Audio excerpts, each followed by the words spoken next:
करने के लिए मैं यहाँ आया हूँ।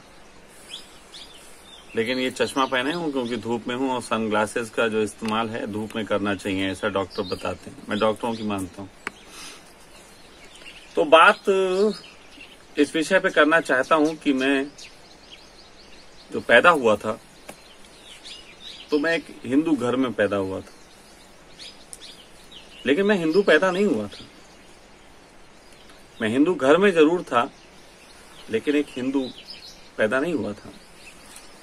मुझे किसी ने बताया ही नहीं था, मुझे किसी ने कहा ही नहीं बचपन में तुम हिंदू हो। मुझे किसी तरीके के संस्कार थोपे ही नहीं गए। बचपन में मेरे दोस्त हुआ करते थे, बड़े प्यारे दोस्त थे। एक दोस्त का नाम था तकी।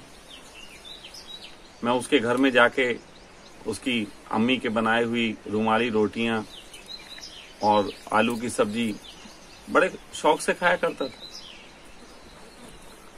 एक दोस्त हुआ करता था सोहेल, जिसके घर मैंने अपना बर्थडे भी मनाया है और कई बार उनके घर में किसी के बर्थडे पे नाचा भी हूं। बचपन में मेरे दोस्त हुआ करते थे मोहसिन, आमिर, रेहान, विक्रम भी थे। ऐसे बहुत सारे दोस्त थे मेरे। मेरे घर में काम करने वाले नौकर हुआ करते थे। एक बड़े मियाँ थे, एक श्री किशन था, एक देवसरन था। मेरे घर में वकील आते थे। मेरी सिस्टर एडवोकेट थी, तो मेरे घर में वकील आते थे। उस वकील में भगवान दास भी थे, उसमें मोइन भी थे, उसमें रियाज भी थे, उसमें बाबू लाल भी थे। ऐसे सभी तरीके के लोग आते थे। मेरे यहाँ बचपन में पार्टीज होती थी। कभी नॉनवेज भी बनता था, कभी वेज भी बनता था। मेरे घर में मेरी नानी भी रहती थी, जो मुझे अंडा नहीं खाने देती थी। लेकिन उसी घर में मेरी मम्मी भी रहती थी, जो मुझे पैसे देके कहा करती थी बाहर जाके खा। I am so confused. मैं हूं कौन? लेकिन जो भी था ना, बड़ा अच्छा था, बहुत बढ़िया था, बहुत ही मस्त था। कोई झंझट नहीं थी। हम दोस्तों के बीच कभी जात पात की लड़ाइयां नहीं थी, कभी किसी तरीके का कोई आरोपण नहीं था। लेकिन तब भी वो दुनिया चलती होगी जिस दुनिया में लोग आरोपण लगा रहे होंगे, जिस दुनिया में हिंदू मुस्लिम राइट भी मैंने सुने होते थे। बहुत कुछ ऐसा चलता था। लेकिन पहली बार एक घटना घटी। वो घटना थी जब इंदिरा गांधी की मृत्यु हुई। इंदिरा गांधी की मृत्यु के वक्त जो लॉकडाउन हुआ, वो भी लॉकडाउन ही था। कर्फ्यू लगा दिए गए थे। जब मृत्यु हुई थी तो मेरे पिताजी तो सिंपली कि भाई चलो एक मर गया नेता, कोई बात नहीं, छुट्टी है। हमें फार्म हाउस पे ले गए थे, थोड़ी सी पतंगे ले गए थे, धागा ले गए थे। हम वहां पतंगे उड़ाते थे, काटने वाला कोई था नहीं। पहली बार एहसास हुआ पतंगे काटने के लिए नहीं उड़ाई जाती, पतंगे आकाश की ऊंचाइयों को छूने के लिए उड़ाई जाती थी। पूरी रील खाली कर दी।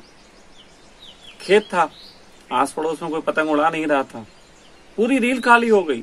ऐसा लगता था कि खेतों से, शहर के बाहर से उड़ रही ये पतंग शहरों के आसमान पे पहुंच चुकी है। लेकिन किसी ने काटा नहीं, कोई हत्था नहीं घसीट गया। उससे पहले कभी छोटे पे अगर पतंग उड़ाई भी शहर में तो थोड़ी दूरी उड़ पाती थी, कोई काट जाता था, कोई हिंदू काट जाता था, कोई मुसलमान काट जाता था। ये इंसानियत की पकड़ कभी आकाश तक पहुंच ही नहीं पाती थी।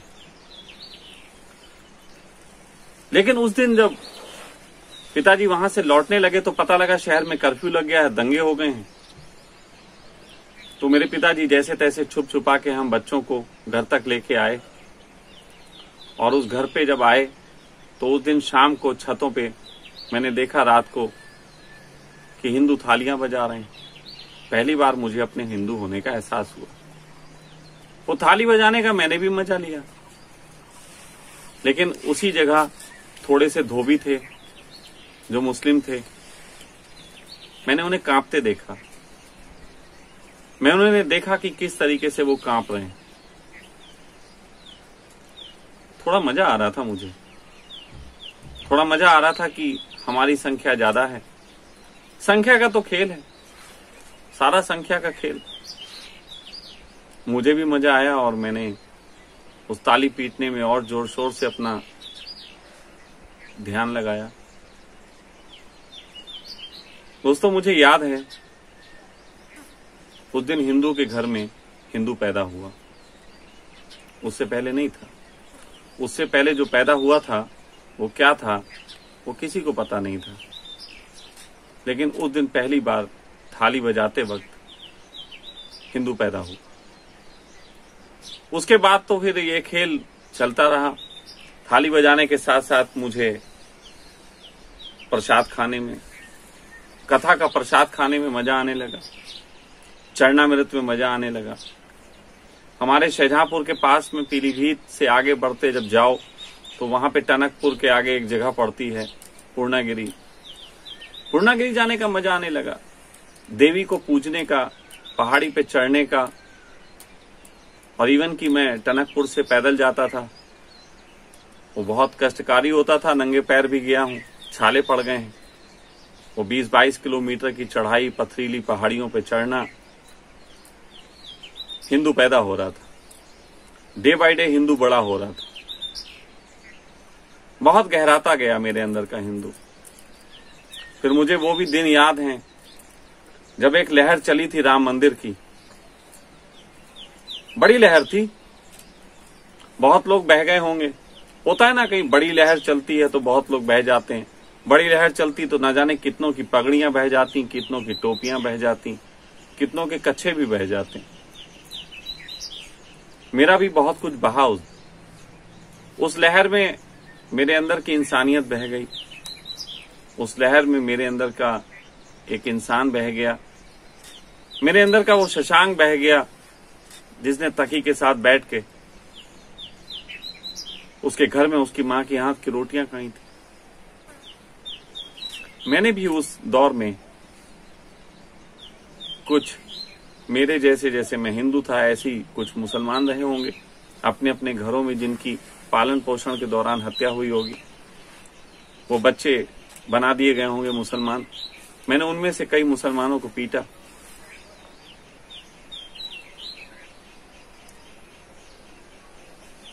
लेकिन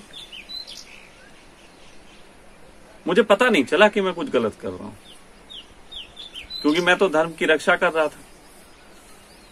वो धर्म जो आप तालों में बंद है और किसी इंसान की रक्षा नहीं कर पा रहा, मैं उस धर्म की रक्षा पे लगा हुआ था। बस मुझे रक्षा कर लेनी थी, मुझे बचा लेना था उस हर चीज को जो हिंदू धर्म कही जाती है।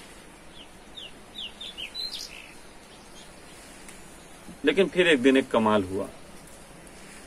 मैं जिस मंदिर की बात कर रहा हूं, पूर्णागिरी का, मैं उस मंदिर को जा रहा था। लंबी यात्रा थी। तो उस मंदिर में, मेन मंदिर जो है उससे लगभग 1-1.5 किलोमीटर पहले सीढ़ियां शुरू हो जाती हैं पहाड़ी पे। तो वो सीढ़ियों के किनारे मैं वहां बैठ गया। थक गया था, सभी लोग थकते, मैं भी थका था, तो वहां बैठ गया। उसी वक्त एक मां अपने बच्चे को पॉटी कराने के लिए जगह देख रही थी, लेकिन वहां मंदिर शुरू था और वहां पे कहीं उसके लिए जगह उपलब्ध नहीं थी। और बच्चे को लगी होगी बहुत तेज। बच्चा तो बेचारा हिंदू नहीं, बच्चा तो बेचारा मुसलमान भी नहीं। उसकी मां ने उसे बैठाल के वहां पे पॉटी करा दिया। लेकिन उसकी मां तो हिंदू थी। उस हिंदू को लगा कि यहां पे लोग ये देख लेंगे पॉटी तो क्या कहेंगे, गालियां दे सकते हैं। हिंदू हिंदू को भी गालियां देता है, तुम्हें मालूम? ऐसा नहीं है कि मुसलमानों को देता है। धर्म की रक्षा के लिए तो वो अपने ही धर्म के लोगों की गर्दन काट सकता है, महान होता है। तो उसे भी वो खौफ रहा होगा उम्र में थोड़ी ज्यादा थी, अनुभव भी थोड़े ज्यादा होंगे। उसने वहां पे अपनी थाली में से वो जो प्रसाद का सामान के साथ साथ फूल भी थे, उसने वो लैट्रीन उस फूलों से छुपा दी।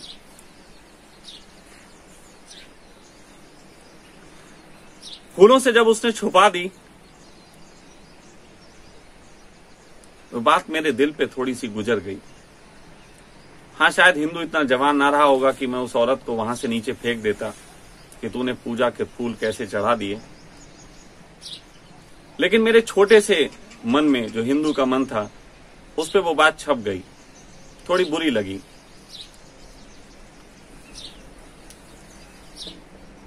मैं 1-1.5-2 घंटे बाद ऊपर जाके वहां प्रसाद चढ़ा के उस मंदिर में जो गर्भगृह बोला जाता है, वहां हाथ डाल के माता के पैर छू के 2-3 घंटे बाद वहां से वापस लौटा तो मेरी निगाह फिर उसी जगह पे गई जहां पे उस लेडी ने फूल डाले थे उस पॉटी के ऊपर।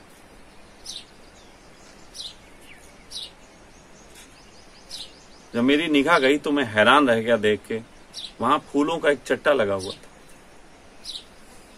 पूरा एक चट्टा। काफी सारे फूल इकट्ठे थे। उस लेडी ने तो थोड़े से डाले थे, लेकिन वहां बहुत सारे फूल इकट्ठे थे। और मैंने देखा 1-2 लोगों को जो वहां जाते वक्त वहां फूल डाल रहे हैं। तो मुझे समझ में आया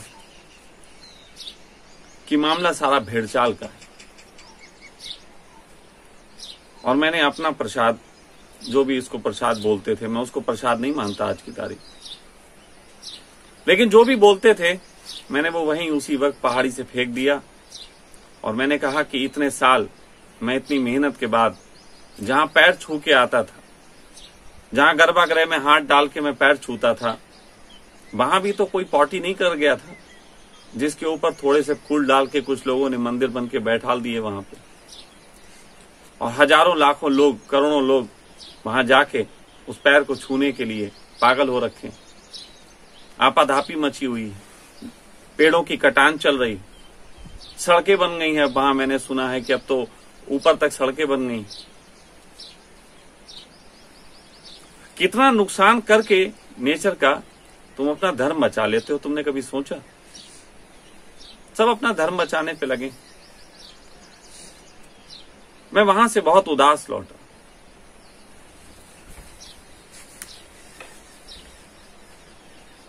आज भी कहते हुए मैं भावुक हूं इस बात को कि मैं उस दिन पहली बार ऐसा लगा कि मैंने खोया क्या है। मैंने माता खो दी, मैंने हिंदुत्व खो दिया, या मैंने अपनी जिंदगी के कई साल वो इंसानियत खो दी।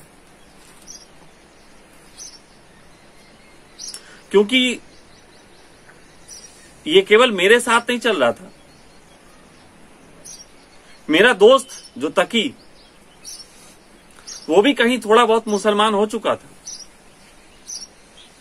वो भी फिर जब मिलता था तो हमारी टीम हुआ करती थी हिंदुओं की, उसकी मुसलमानों की टीम हुआ करती थी। हम लोग एक दूसरे के खिलाफ क्रिकेट खेलते थे और कोशिश होती थी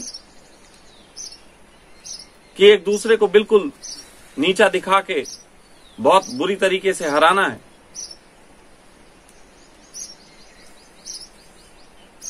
क्या मैंने वो दोस्त खो दिया?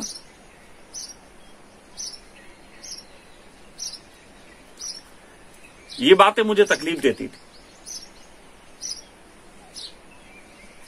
ये बातें जो तकलीफ देती थी, मैंने इस पे सवाल करने शुरू किए। वो सवाल मेरे खिलाफ गए, लोगों ने मुझे बुरा मानना शुरू किया, लेकिन सवाल बहुत छोटे थे। तुम भी करो। ये हिंदू मुस्लिम जो होता है, इसमें तुम क्या पाते हो उसे मत देखो। सच बात, तुम कुछ भी नहीं पाते। गौर करो तुम खोते क्या हो। गौर करो कि क्या क्या चीजें हैं तुम्हारी जो मिट जाती।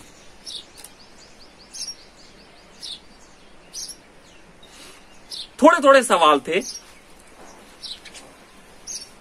थोड़े थोड़े सवाल। और वो सवाल थे कि एक पंडित जब आता है कथा कराने, तो कथा के दौरान वो बोलता है इतने रुपए चढ़ाओ और इतने रुपए चढ़ाओ। मुझे बताए क्या सत्यनारायण के समय में रुपए चलते थे? जिन्होंने सत्यनारायण की कथा लिखी, क्या उन्होंने उसमें कहीं वर्णन है? पूरी किताबें खोज मारो कि कहीं वर्णन है कि 51 चढ़ाओ कि 101 चढ़ाओ। मैं जब पूछ लेता था पंडितों से तो पंडित इसका जवाब नहीं दे पाते थे। मैं जब पूछ लेता था कि प्रसाद को माथे से लगा के क्यों खाना है, इसका साइंटिफिक रीजन बताओ, तो इसका जवाब नहीं मिलता था। हाँ, एक चीज तो मिलती थी, तुम बिगड़ रहे हो। एक चीज तो कही जाती थी कि तुम्हारे अंदर से श्रद्धा नहीं है। लेकिन उन सब सवालों के बीच, उन सब जवाबों के बीच मैं ये नहीं बता पाता था कि मेरे अंदर श्रद्धा क्यों नहीं। ये मेरी कमी थी। आज इतने सालों बाद मैं बताने बैठा हूं कि मेरी श्रद्धा क्यों टूटी।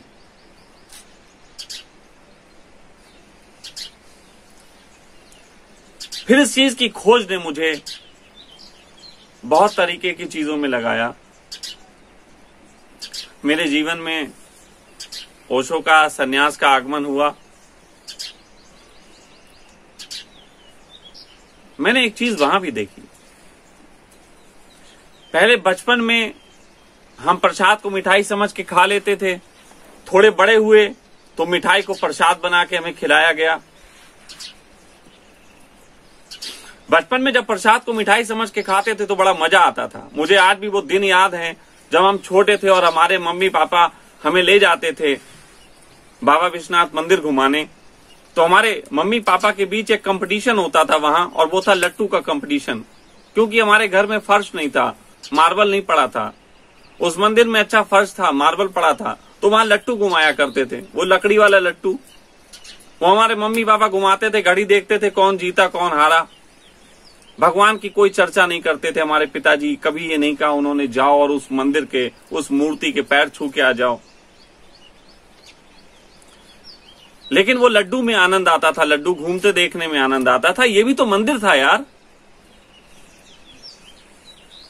ये भी तो मंदिर था जहां एक बच्चा खुश हो रहा था अपने माँ बाप को अठखेलियां करते देख के। कहां गए वो मंदिर? मैं तो कहता हूं कि राम मंदिर बने अयोध्या में तो मैं वहां चाहूंगा एक बार को फिर से। मेरे माँ बाप नहीं है, माँ है, तो अब कंपटीशन किससे करेगी? शायद लट्टू भी नहीं घुमा सकती इस उम्र में। मैं चाहता हूं वहां जाके मैं अपने बच्चों के साथ वो लट्टू घुमाऊं। पूजा करने का मन नहीं है, लेकिन उन बच्चों के साथ बैठ के लट्टू घुमाने का मन है।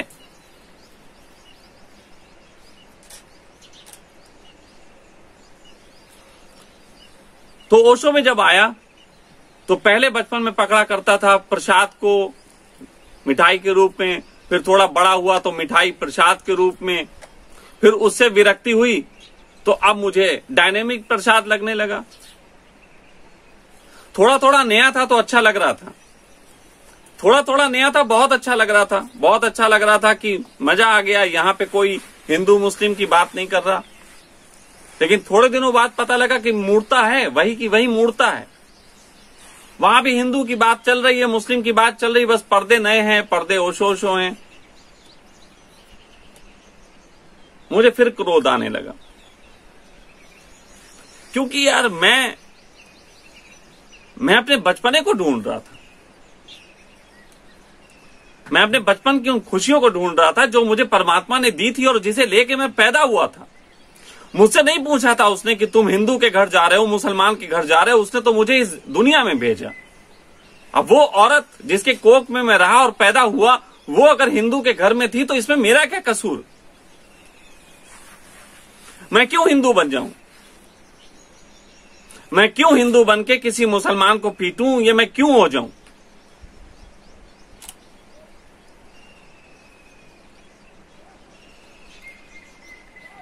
तो वो चीजें मुझे गुस्सा देने लगी, क्योंकि उनकी नजर में वो ओशो वाले बढ़िया होते हैं, बाकी सब बेकार होते हैं। भेद तो वहां भी शुरू हुआ। एक हिंदू के घर में जाओगे वो रामायण खोल के बैठ जाता है, एक ओशो सन्यासी के घर में जाओगे वो ओशो की किताब खोल के बैठ जाता है, प्रवचन लगा के बैठ जाता है, आंखें बंद करके बैठ जाता है। बेवकूफियां वहीं की वहीं चल रही। मुझे बच्चा होना था, वो मुझे समझदार बनाने पे लगे हुए थे। मैं अपनी आंखें फोड़ के आनंदित होना चाहता था, वो मुझे अपनी आंखें दे देना चाहते थे।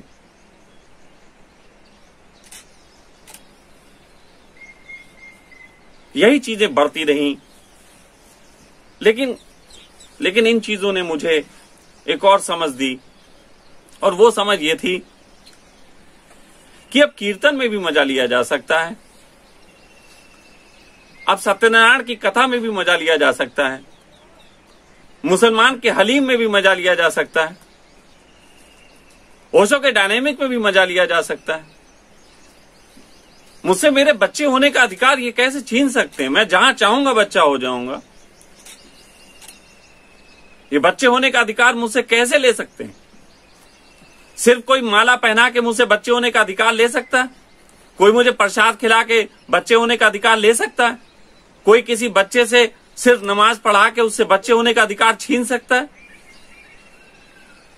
ये कहां कैसी दुनिया बनाई।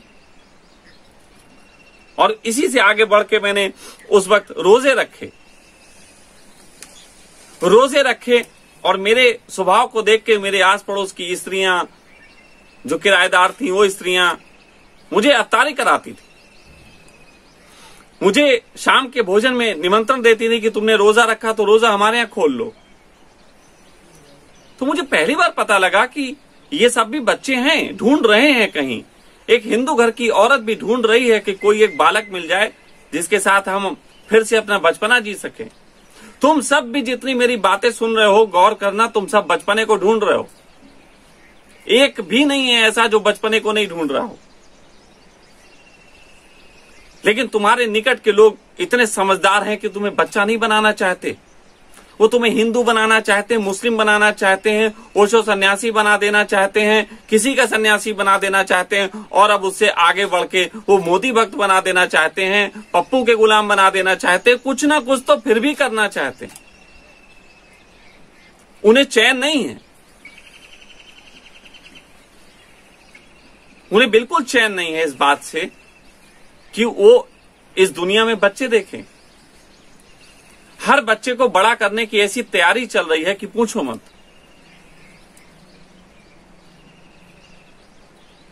मैं नहीं कहता कि तुम स्कूल ना खोलो, मैं तो नहीं कहता कि तुम शिक्षाएं मत दो, लेकिन स्कूल की शिक्षा देने के साथ साथ उन्हें 1 घंटा यह भी पढ़ाओ कि ये शिक्षा से क्या क्या नुकसान होते हैं।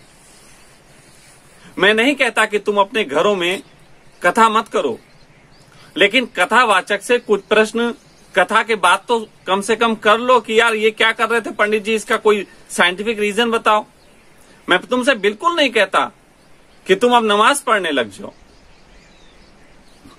मैं तो सीधी सी बात जानता हूं कि मैं जिस घर में जन्म लिया, परमात्मा मुझसे ज्यादा समझदार होगा, और बचपन में उसने जो पैदा किया तो वो तुम्हें हिंदू और मुसलमान नहीं पैदा किया, वो तुम्हें निकट का माहौल बनाता है। वो तुम्हारे माता पिता भी बना सकते हैं, आस पड़ोसी भी बना सकते हैं, दोस्त यार भी बना सकते हैं, वो बनाते हैं।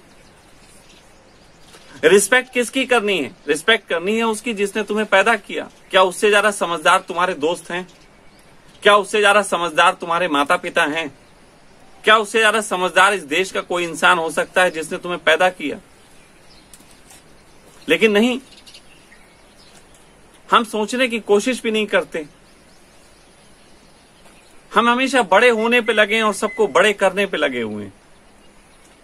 और मैं बहुत गहरे अनुभवों के बाद सन्यास को सिर्फ एक ही अर्थों में प्रणाम किया हूं कि सन्यास का अर्थ है दोबारा बच्चे जैसी अवस्था को पा लेना। वो बच्चा गालियां दे सकता है, मेरी तरह देखो मैं कितनी सहजता से गालियां दे सकता हूं। वो बच्चा क्रोध कर सकता है, जैसे मैं कर लेता हूं, मुझे क्रोध आता है मैं कर लूंगा। वो बच्चा किसी मां की छाती से लिपट के रो सकता है, वो बच्चा बहुत कुछ कर सकता है। और ऐसा नहीं है, हमें जितनी शिक्षा चाहिए उतनी उस बच्चे को मिलनी चाहिए कि कौन सा बोर्ड किस तरफ का एरो दिखा रहा है, वो एरो का मतलब क्या होता है, हमें सड़क पे चलना है तो जो शब्द लिखे हैं उन्हें क्या पढ़ना है, उतना तक तो ठीक है, कोई आपत्ति नहीं है, मैं भी कोई आपत्ति नहीं करता।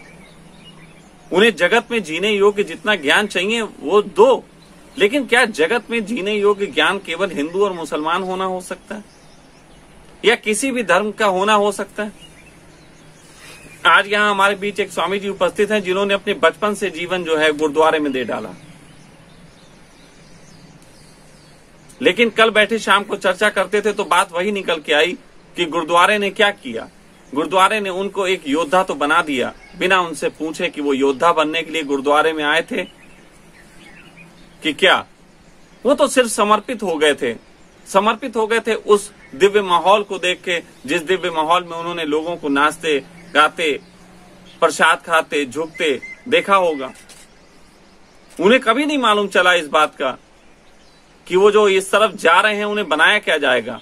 वो अपने सीधे सीधे समर्पण में थे और उस समर्पण को कुछ लोगों ने उनको योद्धा बनाने के लिए इस्तेमाल किया। और उस योद्धा होने में वो इंसानियत के बहुत से गुण सीखे भी और बहुत ज्यादा भूल भी गए। अगर सीखे का परसेंटेज दिया जाए और भूलने का दिया जाए तो भूलने का परसेंटेज ज्यादा है, सीखने का कम है। कल रात ही जब उनसे ये चर्चा कर रहा था, मुझे महसूस हुआ कि मुझे ये बात कहनी है, मुझे ये बात करनी है कि इससे पहले कोई बच्चा कुछ होना चाहे उससे पूछो तो, तुम्हारा हिंदू धर्म हो चाहे मुसलमान धर्म हो, मैं दोनों को एक बात कहता हूं कि मुस्लिम धर्म में भी इस बात का लेख है कि 12 साल से पहले बच्चे को किसी तरीके की धार्मिक शिक्षा नहीं दी जानी चाहिए, लेकिन तुम उसे बनाने पे लग जाते हो। मुसलमान बचपन से ही नमाज पढ़ाना है, मदरसे भेज देना है। और मैं तुमसे यह भी कहता हूं कि हिंदुओं में भी इस बात का उल्लेख है कि एक बच्चे को इस उम्र तक किसी प्रकार की हिंदू शिक्षा नहीं देनी, धार्मिक शिक्षा बैन है। पहले उसे जीने दो और उसके बाद उसे चुनाव करने दो कि वो क्या होना चाहता है। उसके चुनाव से चीज निकलनी चाहिए। उससे पूछो तो कोई कि तुम क्या चाहते हो।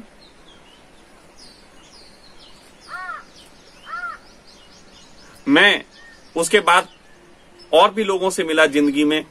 मेरा एक वक्त था वही तकी हैदर, उसने मेरे लिए अपने घर के द्वार खोले। मैं बताना चाहता हूं वो घटना बहुत जरूरी है मेरे जीवन की, आप सबको जानना। एक समय आया जब मैं घर से निकला तो मेरे पास कहीं ठिया नहीं था सर छुपाने के लिए कि मैं जाऊंगा कहां। तकी मुझे मिला शहर में बहुत सालों बाद। मैंने तकी से कहा कि मुझे इस समय एक शेल्टर की जरूरत है, क्या तुम मुझे कुछ दिनों के लिए शेल्टर दोगे। वो दिल्ली में रहता था लेकिन मेरे शहर में उस समय आया हुआ था। उसने कहा, मेरी पूरी बात सुनी और फिर कहने लगा कि मैं एक बार तुम्हारी पत्नी से मिलना चाहता हूं। मैंने उस शाम उसको अपनी पत्नी से मिलाया। पत्नी के सामने उसने कहा कि मैं सब कुछ जानता हूं इनके बारे में और कहीं ना कहीं मैं इस बात को कहूंगा कि ये गलत है।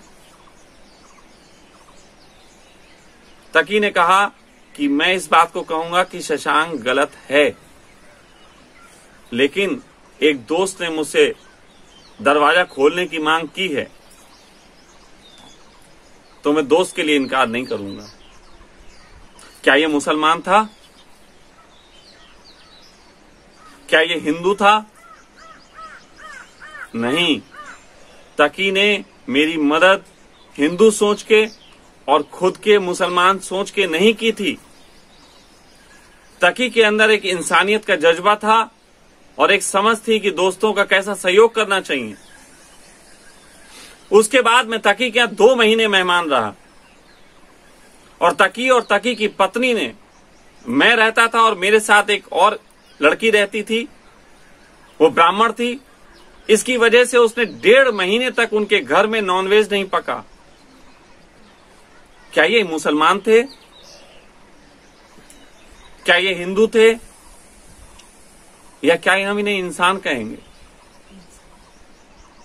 1.5 महीने तक उन्होंने नॉनवेज नहीं पकाया, जो कि रोज नॉनवेज खाते थे। जाकिर नगर में रहते थे और जाकिर नगर में आप सब जानते हैं कि सबसे ज्यादा नॉनवेज मिलता है दिल्ली। फिर भी नहीं खाया। और एक दिन हमें शर्म आ गई। एक दिन मैंने उस लड़की से कहा कि यार तेरी वजह से ये इतने दिन से नहीं खाते, तो क्या ऐसा नहीं हो सकता कि हम भी अपना हिंदूपन छोड़ के इंसानियत को उपलब्ध हों और इनसे कहें कि तुम वो बनाओ जो तुम बनाना चाहते हो और हम वो भी खाएंगे। उस लड़की ने उस दिन कहा भाभी से कि भाभी आज आप जो बनाना चाहते हो वो बनाओ। और उसके बाद उस घर में नॉनवेज बना और मैंने खाया। बहुत बुरा इंसान हूं ना मैं, नॉनवेज खाता हूं, बहुत बुरा इंसान। नॉनवेज खाने वाला कैसे सन्यासी हो सकता है? अरे जरा सोच के देखो, सोच के देखो उन बातों को जो तुम्हारे दिमाग में बैठा दी गई, वो तस्वीरें जिसके चश्मे लगा दिए गए, तुम उन चश्मों से दुनिया को देख रहे हो। पूरी दुनिया में लड़ाइयां चल रही हैं। आज जब पूरी दुनिया को एक होने की जरूरत है, तब भी तुम वही बातें कर रहे हो, इससे एक पल भी ऊपर नहीं आए। एक पल भी, एक पैसे की भी तुम्हें समझ नहीं आई कि क्या कर रहे हो। हां, मैं हिंदू घर में पैदा हुआ, लेकिन मैं हिंदू नहीं। हां, मैं ओशो सन्यासियों के बीच में रहा, लेकिन मैं ओशो सन्यासी नहीं। हां, मैं सब तरीके के माहौलों के बीच में रहा, मैं मुस्लिमों के साथ भी रहा, लेकिन मैं मुस्लिम भी नहीं। क्योंकि ये सब बातें मुझे, मेरी इंसानियत, मेरा बचपना छीन लेती हैं। इसलिए ऐसा नहीं मैं कहूंगा कि मैं हिंदू छोड़ूं और मुसलमान हो जाऊं, उसमें अच्छा हो जाऊंगा। मैं जो हूं, जहां हूं, वहीं मैं अपना वो पा लेना चाहता हूं जो मुझे परमात्मा ने दे के भेजा, और वो मेरा बचपना था। और मैं अपने बचपने को बचाने के लिए किसी भी युद्ध से गुजर जाऊंगा, ये मैं आपको बताता हूं।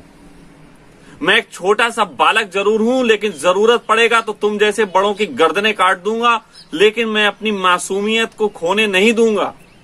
हो सकता है तुम्हें मेरी ये हिंसा लगे कि एक आदमी अपनी मासूमियत बचाने के लिए युद्ध भी कर सकता है, लेकिन मैं तुमसे कह रहा हूं कि हां, मुझे युद्ध भी पसंद है, इन अर्थों में कि तुम मेरी मासूमियत को कुचलने आओगे, मैं कुचलने नहीं दूंगा। समझ को बढ़ा पाओगे तो मेरी बात समझ पाओगे, नहीं तो ये बात हिंसक लगेगी। मैं सबसे कहता हूं, आप सबसे कहता हूं, मैं नहीं जानता हूं इसमें हिंदू सुन रहे हैं कि मुसलमान सुन रहे हैं, इसमें जो भी इंसान सुन रहे हैं, मैं तुमसे एक बात पूछना चाहता हूं। सिर्फ मुझे एक बार बता दो, तुम्हें बचपन के वो दिन याद नहीं आते, या तुम्हारी मेमोरी खो गई? क्या तुम्हें बचपन में वो अटकेलियां, वो कंचे खेलना, और किसके साथ खेल रहे हो, हिंदू, मुस्लिम, जात पात, भंगी चमार, किसके साथ खेल रहे हो, तुम्हें इसका कभी ख्याल नहीं होता था? तुम वो कंचे अपने जेबों में भर के जो रईस महसूस करते थे, कभी सोचा कि कौन सा कंचा हिंदू के पास से आया, कौन सा मुसलमान के पास से, कौन सा चमार के पास से, कौन सा भंगी के पास से?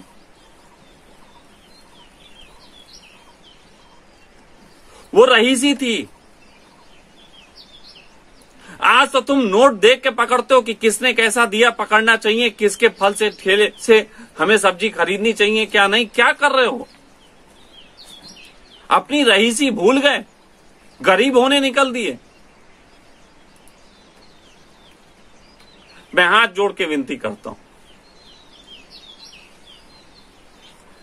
मैं आप लोगों की दुनिया में बहुत अकेला महसूस करता हूं। मैं आप लोगों की दुनिया में बच्चे ढूंढता हूं, लेकिन छोटे छोटे बच्चे भी तुमने मुसलमान और हिंदू बना दिए। एक 2 साल के बच्चे को भी तुम जाके पूछो कि बेटा अब्बा बोटी लाए, तो यदि वो मुसलमान का बच्चा होगा तो कह देगा हां या ना, और हिंदू का होगा तो कहेगा हूं। एक छोटे से 2 साल के बच्चे के हाथ में भी प्रसाद रख के देखो और तुम पहचान जाओगे कि हिंदू का बच्चा है कि नहीं, ये मुसलमान का बच्चा है। हिंदू का बच्चा माथे से लगा लेगा, 2 साल का बच्चा भी। तुमने इतनी हत्याएं कर दी।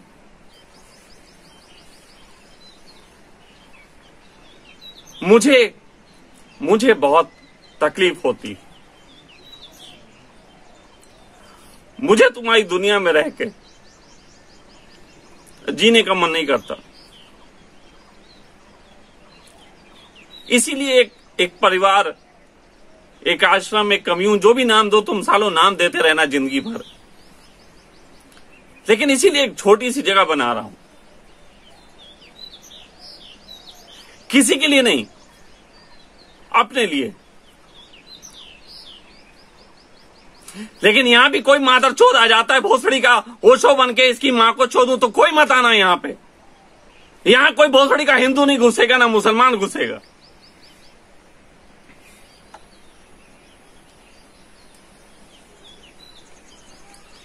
कोई भोसड़ी का यहां जात पात ना फैलाए आके।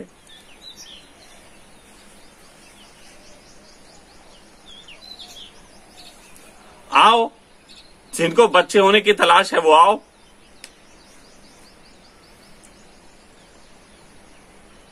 बाकी मुझे किसी का साथ नहीं चाहिए।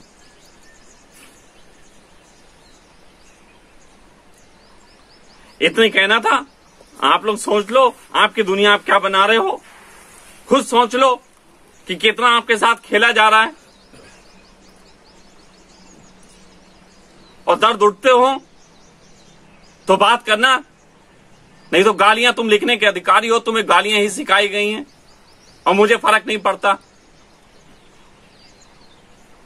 बच्चे को गालियों से फर्क नहीं पड़ता, वो मुस्कुरा के फिर दोस्ती कर लेता। बड़ों के दिल में छुप जाती हैं और कोई मस्जिद गिरा देता और कोई मंदिर गिरा देता।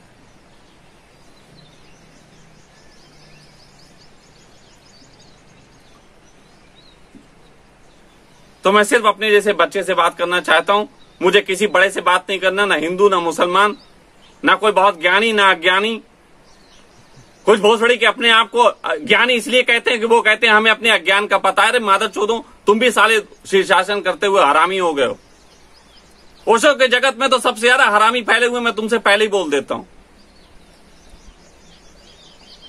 ओशो ने ऐसी दुनिया नहीं चाही थी, तुमने बना दी।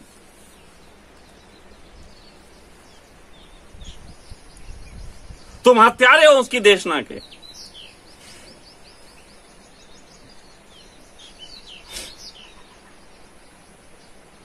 मुझे बस यही कहना था, बाकी आपकी मर्जी। आप अपनी बुद्धिमानी होने में आनंद ले सकते हो, ले रहे हो तो बिल्कुल लीजिए। दूसरे को पीटने में महानता समझते हो तो बिल्कुल पीटिए। लेकिन मुझे तो मेरे बचपने में आनंद है और मैं पूरी जिंदगी बस उसी के साथ जीना चाहता हूं। मुझे कोई विद्वान नहीं होना, मुझे कोई ज्ञानी नहीं होना, मुझे कोई दुनिया को संदेश नहीं देना, मुझे कोई बहुत कुछ मेरे मकसद नहीं है सिवाय इसके कि 4 से बच्चे अपने निकट इकट्ठे कर लूं। बस यही कहना था।